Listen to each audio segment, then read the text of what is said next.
Bezrat Hashem, on reprend dans le Pardes Rimonim le Shar Sheni, le deuxième portique, et le chapitre 6. Donc, après la longue discussion qu'on a eue dans les chapitres 4 et 5 concernant le nombre 10 des 10 sphirotes qui sont liés à l'émanation, on va maintenant revenir sur notre question de Ta'ama Hatzilut, quelle est la raison de l'émanation, étant entendu que la raison de l'émanation, c'est le fait qu'il y ait effectivement 10 sphirotes. Après que dans le chapitre précédent, nous avons montré qu'il n'y avait pas de manière à poser des questions, il n'y avait pas place pour des questions, et par rapport au fait que notre Kabbalah, c'est-à-dire le fait que de notre tradition, à savoir qu'il y ait la Hatzilut, le monde de l'émanation et les 10 Sphirot, et nous avons pour cela une preuve parfaite, comme nous l'avons expliqué dans le chapitre précédent. Nomar, nous allons quand même dire, שגם כן אין לשאול טעם אלא מה הציל, למה הציל 10 ולא 20 ולא 5 וכדומה. Et effectivement, nous allons dire aussi qu'il n'y a donc aucune raison de se demander pourquoi est-ce que l'émanateur a émané 10 et pas 20 et pas 5, etc. On a déjà posé cette question-là, vous vous rappelez, dans le portique 1. Vegam, mais il y a aussi une autre question. Vegam lo yipol hashela, qui elle non plus ne peut pas se poser, mishum de kara de dina parcha, parce qu'elle va se contredire elle-même. Vera'u shenachkor al kol hatzilut hazeh. Mais il convient quand même que nous approfondissions la notion de savoir pourquoi est-ce que toute cette hatzilut, la mané tzal, pourquoi est-ce qu'elle a été émanée. Bien, maintenant la véritable question est de dire pourquoi tout ça. Ça ne veut pas dire qu'on n'a pas déjà eu avant des raisons. Rappelez-vous qu'on avait dit que les sphirotes étaient le seul moyen de résoudre la contradiction entre le fait qu'il y ait une providence particulière et le fait qu'il y ait un créateur au-delà du monde. Maintenant, la véritable, ça veut dire à quoi, ici la question de Ta'ama Hatzilut, c'est à quoi ça va servir dans le sens de quel est son but. Les moyens, on les connaît. Mais ici, c'est une deuxième manière de poser la question et qui va être passionnante. On va prendre notre temps. Et en fonction de notre réponse, tout sera résolu. Ve'izot, et la voici. 2 points. Alors, je préviens qu'on va énumérer 2 principales raisons et que la première, après, elle sera dépassée par la seconde. Que parce que l'intention de l'émanateur, Meler Malcha Melachim, le roi des rois, Kadosh Baruch Hu, le Saint béni lui, Le'avi Begvul Advarim She'enam Begvul, c'est de donner une limite à des choses qui n'ont pas de limite. Rotselomar, c'est-à-dire, Ki Amatzil ou Bilti Bal Tachlit, l'émanateur en lui-même, il n'a aucune limite. Et l'intention de l'émanateur en créant ce bas monde, c'est que ce monde ait une limite et soit mesuré, dans le sens où qu'il ait une mesure. Et qu'il soit sujet à la destruction, qu'il ne soit pas éternel. Le monde n'est pas éternel. Donc la question est, comment est-ce que un émanateur infini peut créer un monde fini? Vous allez dire, c'est une question classique. Velesi bazo, et c'est pour cette raison que la notion de l'émanation est nécessaire.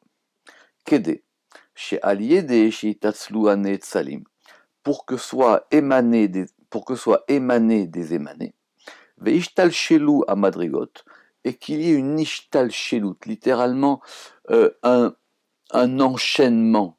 Ça veut dire des choses qui vont se produire par cause à effet. Et qu'il y ait un enchaînement des madrigotes, littéralement des marches ou des degrés. Madrega achar madrega, degré après degré. Ne'etzal mima'atzil, qui soit émané par l'émanateur. Venivra mine'etzal, et qui soit créé par l'émanateur. Venotsar minivra, et qui soit formé par ce qui a été créé, Venaase Menotsar, et qui soit fait de ce qui a été formé. C'est-à-dire qu'ici, c'est la question des quatre mondes. Et c'est ce qui est marqué ici dans les termes.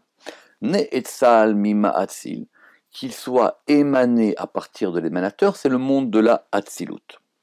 Venivra mene etzal, et qu'il soit créé depuis l'émanation, c'est le monde de la Beria. Autrement dit, le deuxième monde, qu'on verra plus tard dans l'apport des quatre mondes, le Ramak va nous le dire, le deuxième monde qui s'appelle le monde de la Bria, c'est une émanation, ou plutôt, si on veut être précis sur les termes, il procède du premier monde comme étant une de cause à effet. Donc là, Tzilut, l'émanateur, il émane l'émanation, il va, à partir de l'émanation, il va créer, c'est la Beria, Venotsar Me'anivra, et à partir de ce monde de la Beria, de la création, il va y avoir le monde de la Yetzira, et donc la Yetzira c'est la formation, et il va être formé à partir de la création. Venaase Minotsar, et après il va avoir le monde de la Asiya qui va provenir du monde de la formation. C'est quoi la Asiya? On va dire c'est le monde de l'action, j'aime pas trop, le monde de la confection, le monde du faire. C'est-à-dire le dernier de ces quatre mondes. Adacher yagiu amadrigot elafsed, jusqu'à ce que, en fin de chaîne, les degrés parviennent au fait qu'elles peuvent être finies, limitées, qu'elles peuvent aller à leur propre fin. Le F7, c'est à leur propre perte et dommage, vers Kilayon, et même à la destruction. Asher Embo, dans lequel ils sont.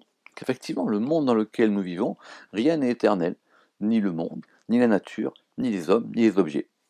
Ki yesh avayat briat chez Ben Laila Aya, parce qu'il y a des créatures qui ne durent qu'une nuit, ou Ben Laila Avad, et elles sont créées en une nuit, et elles durent une nuit. Veyesh asher im yom ou yomaim, et il y a d'autres créatures qui durent un jour ou 2 jours. Il y a un mode de yakum qui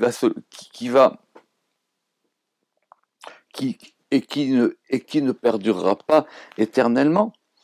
Ve'ata ech yomar chomer leyotzro lamakar velokar. Et comment est-ce que maintenant la matière pourra dire à son formateur: ah, mais pourquoi c'est ainsi et pourquoi c'est pas ainsi? Pourquoi lui vit 2 jours et lui vit 3 jours et lui vit qu'un instant? Ve'ura'a bechormato, et lui, il a vu dans sa sagesse, qui ifshar le agia el tachlit avayad ve'afsed, que il ne pouvait pas arriver au but que les choses soient, et si elles sont, elles peuvent ne pas être, les créatures, imlo sheyeh mispar anetzalim eser, si il n'y avait pas les 10 émanations, c'est-à-dire les 10 séphirotes. Donc le but, c'est le fait d'arriver à un monde limité. Quand on lit ça, et le Ramak va le développer, il y a une objection tout de suite. Et une objection tellement simple que le Ramak va se la faire plus tard, mais il prend le temps d'expliquer ce premier point. La mort n'est pas une donnée nécessaire à la création. C'est expliqué clairement que si Adam n'avait pas fauté, il aurait été immortel. Le monde tel qu'il est aujourd'hui, c'est parce qu'effectivement, il y a eu la faute d'Adam qui a été répétée lors de la faute du Sinaï, etc.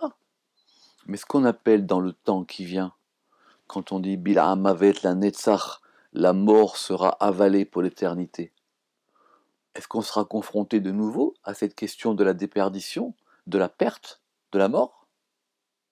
Donc c'est pas consubstantiel au monde. Alors, laissons poursuivre le Ramak, parce que cette objection, effectivement, elle est très grande. Mais pour le moment, c'est que on va considérer que, c'est ce qu'il va dire plus tard, que si on veut que de l'infini, les choses arrivent dans un degré du fini, parce que même si l'homme est immortel, il demeurera fini. Le champ d'action d'un homme, c'est Arba Amot, comme dit l'Alacha, c'est 4 coudées, il ne peut pas aller plus loin. Donc ce degré nécessite qu'il y ait, comme on a dit, un enchaînement, une ishtalshilut des choses qui vont en degré, de l'infini au fini. Qui imifacheto me eser. Et ça nécessite qu'il y ait 10 sphirotes. Qui imifacheto me eser. Parce que si il y en avait moins que 10, lo yardu anivraim el madrigat ayerida'i mipne korvatam el amakor. Les créatures ne pourraient pas arriver à ce degré d'abaissement qui est la finalité, parce qu'elles seraient trop proches de la source. Or, plus on est proche de la source, plus on se rapproche de l'infini. Donc la distance qu'il faut entre l'infini et le fini, c'est une distance de 10 qui correspond aux 10 sphirotes. Veata, et maintenant, Achar shenetzalu kol haefshar ba'atzilut. Et maintenant, une fois qu'a été émané tout ce qui est possible dans l'émanation, Yechuyav sheyardu amadregot, il faut maintenant que les degrés descendent, à mishtal shelot mehem, enfin que les degrés qui sont enchaînés d'eux, qui dépendent d'eux, descendent à partir de ce degré. El atachlit, vers le but, mipne shehem mitrachkim minashoresh, parce qu'elles vont s'éloigner, ou parce qu'elles s'éloignent, pardon, ces degrés s'éloignent de la racine, de la source, kol atsorech lavo el atachlit, tout ce qui est nécessaire pour parvenir à la finalité présumée, ou celle qu'on veut. Ve'en kavanatenu lomar she'atzilut ba'al gvul ve'tachlit chas v'shalom. Attention, on n'a quand même pas dit que l'émanation avait des limites et une finalité, chas v'shalom. Et là, kavanatenu, maintenant ce qu'on veut dire, she'apeulot animshachot me'en, mais simplement que les actions qui seront engendrées ou qui proviendront de la Hatzilut, en po'alim pe'ula tachlitit, elles vont avoir une action qui aura une finalité et une limite. Parce qu'effectivement, au niveau de la Hatzilut elle-même, on ne peut pas encore poser de limite. Comme par exemple, pe'ula ta'olamazé, comme par exemple l'action qu'il y a un monde présent, le monde dans lequel on vit, veshéu ou Benifsad, et que ce monde il est, et il peut disparaître, ou Baal Gvul, Vekizva, et qu'il est une limite et une mesure. Nif'al mea perlim, aliédé à Nivraim mea netzalim, et que cela soit agi par des actions qui proviennent des créatures, qui proviennent de l'émanation. Veutzrar el atachlit agvul, be'iyot atartonot, et on a besoin de cette notion de finalité et de mesure pour les degrés inférieurs. Et donc, on va revenir à notre Mishnah. Et c'est quoi cette fameuse Mishnah? Parce qu'apparemment, elle n'est pas aussi facile que ça, bien qu'on avait déjà proposé une première explication, si vous vous en souvenez, quand on avait parlé à propos dans le chapitre 2. C'était à la fin du chapitre 2. Qu'est-ce qu'elle dit cette Mishnah? Be'asara mamarot nivra olam, uma talmud lomar, ve'alo b'mamar echad, yachol leibarot. Le monde a été créé par 10 paroles, on en a longuement parlé, mais si on prend la question, c'est la Mishnah, pas c'est la Gemara. Et alors, n'aurait-on pas pu le créer avec une seule parole? Rotzelomar. Ki lo haya benimna chas v'shalom liot beriyat haolam hazeh b'mamar echad. Et c'est là que la question elle se repose différemment. Si on a dit jusqu'à présent que le but était d'arriver à une finalité et qu'il fallait 10 sphirotes pour ça, la question telle que l'interprète le Ramak dans la Mishnah, c'est la suivante. Et quoi? Il aurait été impossible qu'on puisse créer ce monde-ci, c'est-à-dire le monde de la limite et de la mesure, avec une seule parole. Pourquoi forcément 10? Chez Kolel Koladvarim, on aurait pu très bien concevoir qu'il y ait une seule parole qui contienne tout, qui contienne tous les degrés. Kolel Koladvarim vers Madrigot, vers Briot, et les créations vers Avayot. Apparemment, les Avayot, c'est ce qui est lié aussi à la Asiya, c'est ce qui est lié à ce qui est. Asher Nitavuata, qui sont maintenant créés. Ki im eyot ksat apeulot al yedei chesed. Parce que bien qu'effectivement, certaines de ces actions soient faites par le chesed, ou ksatam al yedei gvura, et d'autres ont été faites par la Gvura. Vechen mikulam, et ainsi pour les 10 sphirotes, pour toutes. Lo mipneze liyin edar koarabria, allié ma'amar echad levad. Ce n'est pas pour autant qu'on aurait enlevé la force de la création s'il n'y avait eu qu'une seule parole. She'arei koar kulam bekol echad mehem, parce que la force de toutes est dans chacune. Kanoda, comme on sait, effectivement, on aurait pu considérer qu'il y ait une seule parole qui contienne toutes les 10 paroles. Et yod kol echad kilula me'eser, bien que pas parce qu'effectivement chaque parole est composée de 10.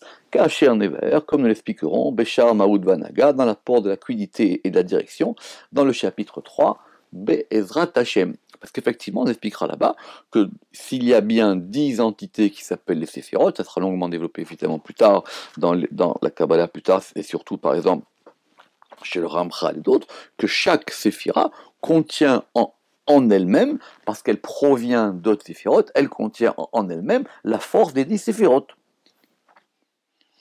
Ve'atam she'utzrach el asara ma'amarot. Et alors, quelle est la raison que donne la Mishnah à la question qu'elle a posée?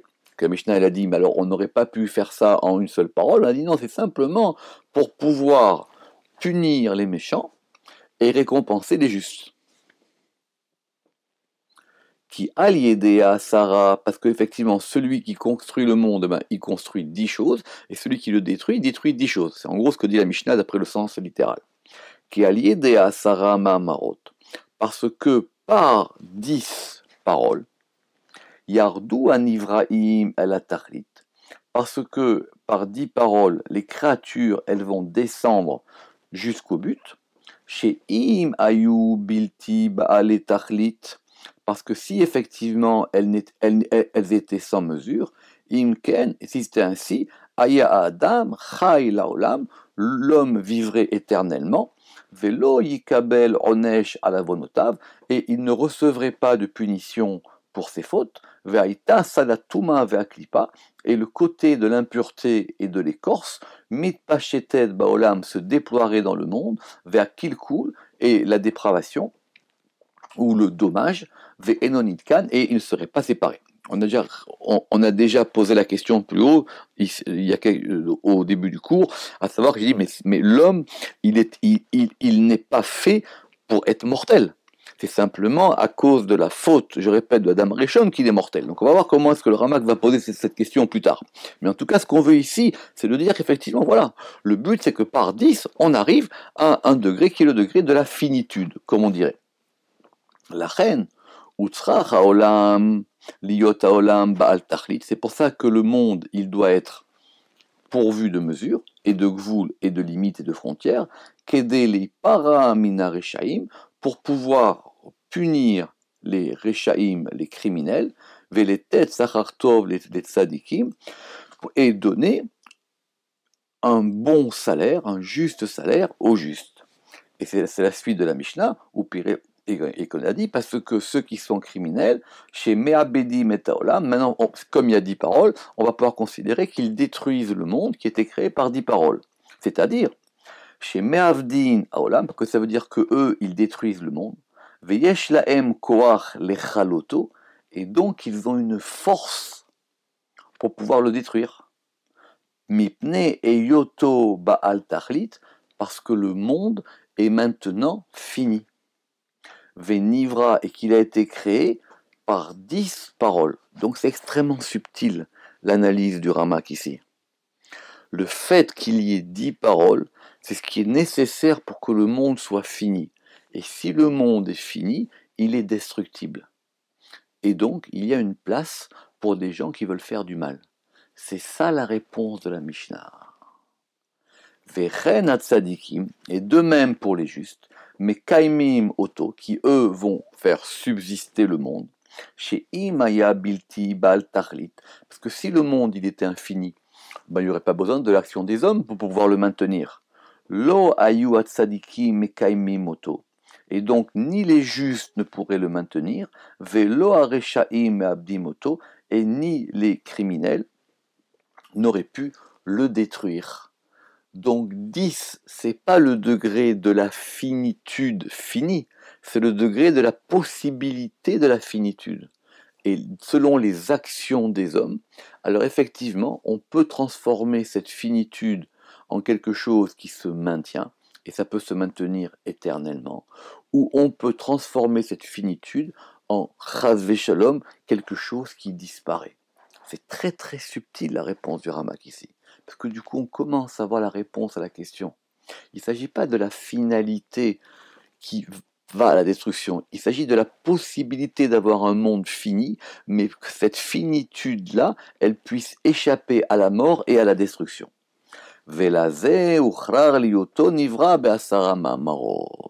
Et c'est pour ça qu'il est donc nécessaire que le monde soit créé par 10 paroles. Ve'ainu, et c'est-à-dire Atsilut Eser Madrigot, l'émanation de 10 degrés, Kedé Sheye des degrés des 10 sirotes, Kedé Sheye Baal Tachlit, afin que le monde puisse être fini.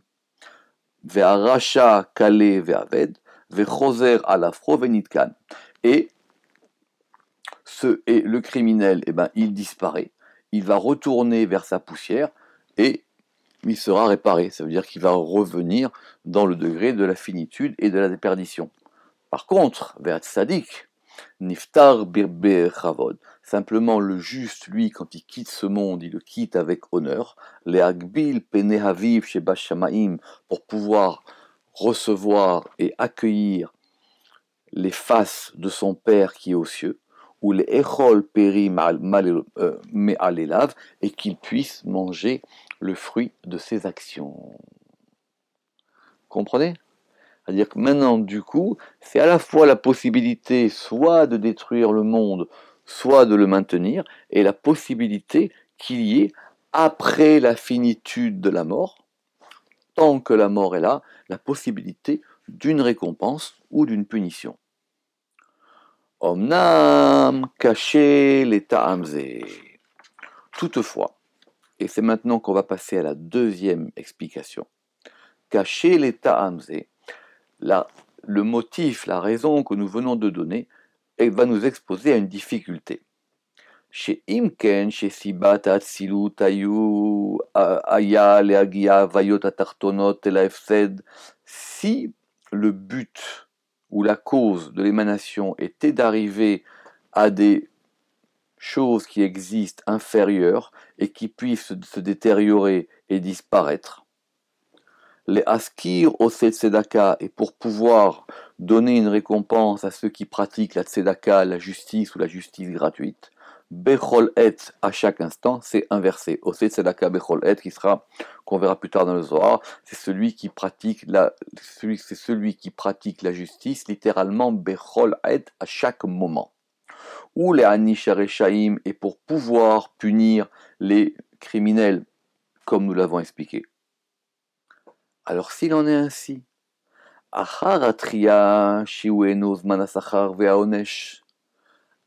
qu'en sera-t-il après la résurrection des morts?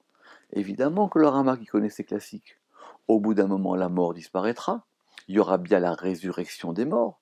Et lors de la résurrection des morts, il n'y aura plus ni punition ni récompense. Imken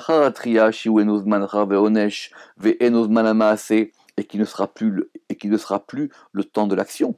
Le temps de l'action, c'est ce monde-ci, où effectivement on agit. Si on agit bien, il se passe quelque chose, et si on agit mal aussi, il se passe quelque chose. Mais après la résurrection des morts, où il n'y aura plus de mort, où il n'y aura plus ni punition ni récompense, il n'y aura non plus d'action. C'est-à-dire plus d'action dans le sens d'une action qui va se confronter à la finitude du monde. Kanoda, comme il est connu, Imken Mata'am el Atzilut. Alors s'il en est ainsi, quelle est la raison de l'émanation? C'était le premier argument. Pourquoi? Kigvar efes risha minaret, parce qu'il n'y aura plus de mal sur la terre. Ve'uzman akiyum, et ça sera maintenant le temps des choses qui perdurent. Kinomar, et on dira, alors quoi, on va dire que non, la raison de l'émanation, c'était simplement du monde de maintenant jusqu'au moment de la résurrection des morts. Alors quoi, la raison de l'émanation, elle est temporelle. Et après, alors qu'est-ce qui va se passer? Il y aura une deuxième émanation? C'était pas prévu dès le départ, dans le principe de l'émanation. Alors, cet argument, il dit Chaz Veshalom, on ne peut pas du tout le considérer, Veze Vadailo, et ce n'est assurément pas cet argument qu'il faut prendre en compte. Pourquoi? Ki Ikar Haolam Veshlemuto ou Az Kanoda. Parce que le principe du monde et sa perfection, eh ben, ça commencera après la résurrection des morts, quand le monde, enfin, quand le monde aura dépassé sa finitude, quand il n'y aura plus de mort. Azvada, Yashlimud, Batsilud, Ve'arato. Et effectivement, ça sera là que se dévoilera la perfection de l'émanation et sa lumière. Donc, on ne peut pas dire qu'il y a une émanation qui durerait les 6000 ans que vive le monde et qu'après le monde serait reconstruit. Pas du tout. Le principe de l'émanation, c'est ce qui va se passer après les 6000 ans. C'est très subtil parce que le Rama qui répond ici a des tas d'objections de la philosophie médiévale. Mais il le fait, comme on dit en hébreu, qu'il a chariad, avec le revers de la main. Il balaye ça de façon très élégante. Vekushiazo gamken caché beinyan echalot. Et cette question, elle va se poser aussi à propos des echalot. C'est quoi les echalot?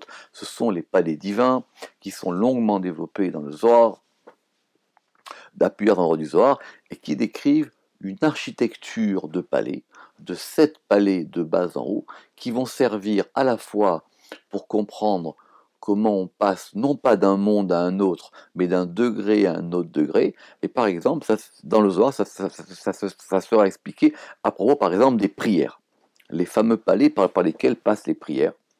Et donc cette question, elle se pose aussi à propos des saints palais. Parce que dans ces palais, il y a à chaque degré de palais, dans les ascensions des prières ou dans les ascensions des hommes, il y a des jugements. Donc il y a des prières ou des âmes qui peuvent monter, soit après la mort, soit pendant le rêve, soit pendant la prière, c'est longuement expliqué dans le Zohar, et à certains degrés, c'est arrêté.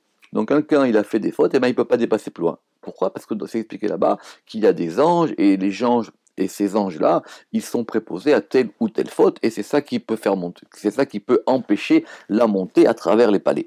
Donc on reprend. Et donc cette question, elle se pose aussi à propos des palais, des saints palais, par lesquels on va juger l'homme. Les Fimaasav selon ses actions, les Askiro pour pouvoir le récompenser, ou la Anisho ou pour pouvoir le punir, Ka'asher Baer Beshar Haechalot Agdusha, comme cela sera expliqué dans la porte des palais de sainteté. Ça c'est à la fin du Pardes Rimonim. Pourquoi est-ce que ça s'appelle la porte des palais de Kedusha, de sainteté? Parce qu'il y a aussi des palais du côté de l'impureté. Mais ça, on verra plus tard. Anomar Sheyule Vatala. Alors on va dire quoi? Alors si maintenant, après que tout ça n'était que par rapport au jugement, alors quoi? Les palais, ils serviront plus à rien. Donc tout ça, c'était pour rien.